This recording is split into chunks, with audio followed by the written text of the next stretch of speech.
नाज़रीन अहम ख़बर अवां सां शेयर कंदासीं। मलीर खां वाक़िअ ॿुधाईंदासीं। एक्सपोर्ट प्रोसेसिंग ज़ोन जी फैक्ट्रीअ खे लॻल बाहि ते 18 कलाक गुज़रण बावजूद ज़ाब्तो न अची सघियो आहे। ख़बर अवां ताईं पहुचायूं पिया मलीर खां।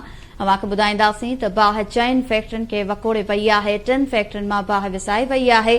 केमिकल फैक्ट्री में लॻल बाहि विसाइण जो अमल जारी आहे।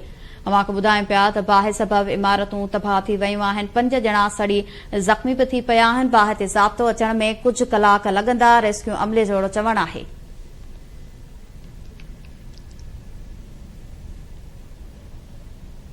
मलीर खां ख़बर अवां ताईं पहुचायूं पिया। अवां खे ॿुधाईंदासीं एक्सपोर्ट प्रोसेसिंग ज़ोन जी फैक्ट्रीअ खे लॻल बाहि ते 18 कलाक गुज़रण बाद बि ज़ाब्तो न आयो आहे।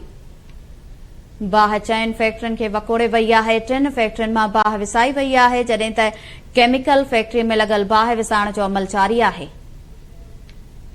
रेस्क्यू अमले जो चवणु आहे त बाहि सबब इमारतूं तबाह थी वयूं आहिनि। 5 ॼणा सड़ी ज़ख़्मी बि थिया आहिनि। बाहि ते ज़ाब्तो अचण में कुझु कलाक लॻंदा।